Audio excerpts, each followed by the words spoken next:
Mas Hanta, seberapa jauh peningkatan suara untuk Partai Nasdem di tahun 2024 dengan mengusung Anies dan Muhaimin? Iya, ceruk yang bisa diambil seperti saya katakan tadi, Partai Nasdem selain bisa mempertahankan basis-basis rasionalisnya, basis yang sudah 2 kali mengikuti pemilu, jadi orang memilih tidak terpengaruh siapa capresnya, siapa calegnya, dia tetap pilih Nasdem. Mungkin memang memang suka Nasdem, meskipun jumlahnya rendah semua partai. Parti ID kan hanya 20% paling tinggi. Itu pun menjelang pemilihan legislatif. Kalau masih jauh, bahkan hanya belasan, Egan. Nah, karena itu peluang yang lain bisa dimanfaatkan oleh Partai Nasdem. Yang kedua, dari para caleg juga bisa dioptimalkan. Kalau misalnya Nasdem menggunakan kesuksesannya, keberhasilannya di beberapa pemilu, 2 kali pemilu sebelumnya, mencari para figur-figur caleg yang berkualitas, yang populer, yang memiliki kekuatan elektabilitas, itu diteruskan. Nah, ditambah lagi sekarang bisa mengambil optimal dari sisi capres, itu semakin mengokohkan posisi elektoral Partai Nasdem. Tetapi strategi harus sejalan dengan Partai Nasdem, tergantung. Kalau Anies ternyata dalam narasi politiknya terlalu bermain di spektrum kanan, misalnya isu-isu Islamis, religius misalnya, maka itu menguntungkan Partai Keadilan Sejahtera, PKS. Atau ternyata mengambil basis-basis yang berbasisan beririsan dengan PKB, maka PKB. Tapi kalau Anies misalnya lebih banyak narasinya pada spektrum politik di tengah, maka itu potensi yang terbesar yang akan diambil adalah Partai Nasdem. Jadi kalau elektabilitas Anies saja kisarannya katakanlah hari ini misalnya 25%, ada potensi sampai 30% saja misalnya dulu dalam konteks hari ini, maka itu potensi yang sangat besar. Jadi dari angka itu bisa diambil, saya kira Partai Nasdem punya potensi memperoleh perolehan suara 2 digit di atas 10%, tidak terlalu sulit karena potensi tadi dari elektabilitas pun kami melihat sudah di data Poltreking Indonesia sudah hampir 10%.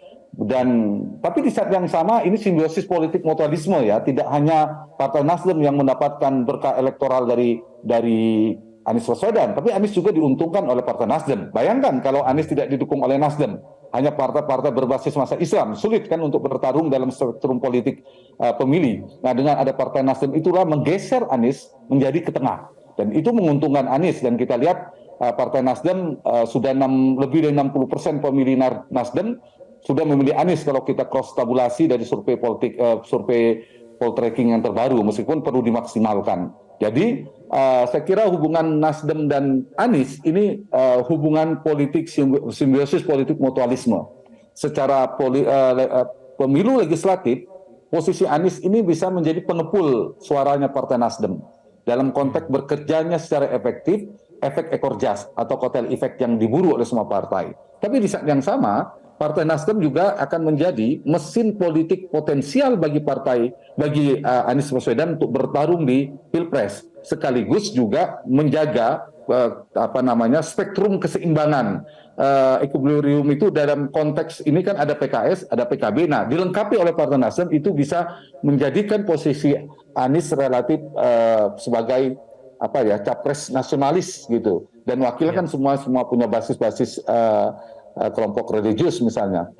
Nah, ini saya kira menjadi kekuatan sekaligus sebuah relasi yang saling menguntungkan di antara Nasdem dan Anies Baswedan, tergantung kedua pihak ini bisa mengoptimalkan, memanfaatkan dengan maksimal dari potensi-potensi elektoral tersebut. Ya, Mas Hanta, apakah ini artinya bahwa Anies Baswedan memang calon presiden yang paling tepat untuk Partai Nasdem? Apakah kalau katakan Partai Nasdem mendukung Prabowo Subianto ataupun Ganjar Pranowo, apakah memang dampak elektoralnya tidak akan sebesar ketika Partai Nasdem mendukung Anies Baswedan? Itulah kecerdasan sekaligus kecerdikan dari Partai Nasdem memilih capres. Kalau misalnya mendukung Ganjar Pranowo, kita tahu Pak Ganjar itu kan sudah terasosiasi kuat PD Perjuangan. Itu mirip dengan mendukung Pak Jokowi dulu.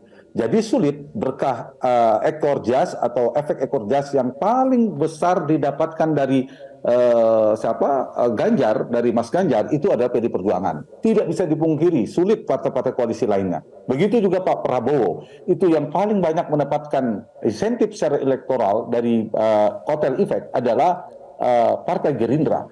Dan kita lihat tren Partai Gerindra juga memang meningkat. Nah, begitu juga dengan partai-partai yang lain di dalam koalisi Gerindra, di koalisinya Pak Prabowo itu sulit untuk melampaui Gerindra atau mendapatkan berkah elektoral, sehingga mereka harus bekerja keras. Nah, beda dengan memilih Nasdem, memilih Anies Baswedan.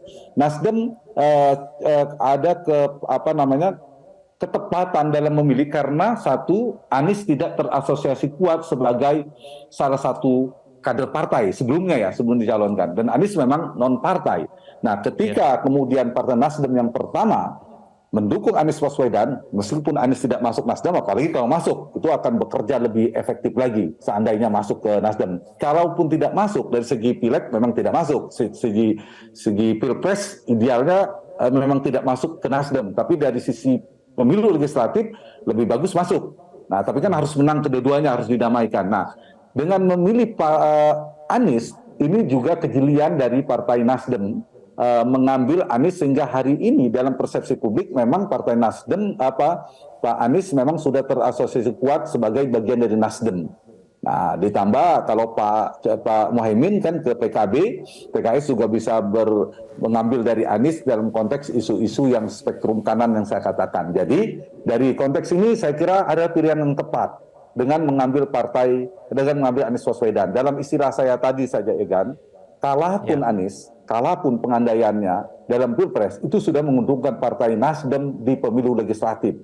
Karena kalau Pilpres berlangsung 2 putaran, di putaran pertama, Partai Nasdem mendapatkan berkah elektoral tadi, kotel efek tadi. Kalau kalah, dan ada kemampuan atau posisi tawar Nasdem menjadi naik, dia akan menentukan di putaran kedua untuk beralih mendukung salah satu, misalnya Ganjar atau Prabowo. Itu kalah saja ya, nanti saya analisa kalau menang. Dikalah saja, itu memberikan dampak yang tepat kuat. Satu, dari sisi pemilu legislatif menjadi pengepul suara semakin meningkat. Dari sisi Pilpres akan meninggikan posisi tawar. Nasdem akan menjadi penentu, akan didatangi oleh kedua capres blok koalisi yang menang. Kalau tidak gagal di putaran pertama. Tapi kalau misalnya menang di putaran pertama, masuk di putaran kedua melawan salah satu Prabowo kah, Ganjar kah, itu lebih lagi posisi Nasdem ya tentu secara politik, secara pemilu legislatif sudah mendapatkan maksimal dampaknya. Nanti dalam peta percaturan koalisi di putaran kedua juga semakin mengokohkan posisi elektoral Partai Nasdem, dan Pak Surya juga sebagai kingmaker hari ini.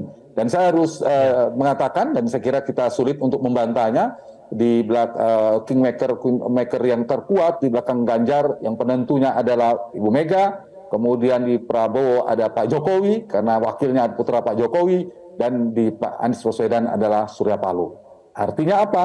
Ada Pak, tanpa menghormati rasa hormat kita kepada Pak SBY juga presiden, tapi tidak lebih kuat dari 3 kingmaker ini. Dan ini dinamika politik hari ini mengantarkan Surya Paloh, tidak hanya Anies, tapi Pak Surya itu menjadi kingmaker terkuat dan paling berpengaruh di jagat politik Indonesia. Yaitu satu, Pak Joko Widodo, beliau memang wajar presiden yang sedang berkuasa. Yang kedua, Ibu Megawati Soekarno Putri pernah menjadi presiden, tapi wajar juga ketua umum partai pemenang dan partai terbesar di pemilu sebelumnya. Nah, yang menarik adalah Pak Surya Paloh. Bukan partai nomor 2 setelah PD Perjuangan, dan bukan mantan presiden, tapi menjadi kingmaker yang relatif kuat dan relatif imbang dengan kingmaker yang lainnya. Itu, Egan. Jelajahi cara baru mendapatkan informasi. Download Metro TV Extend sekarang.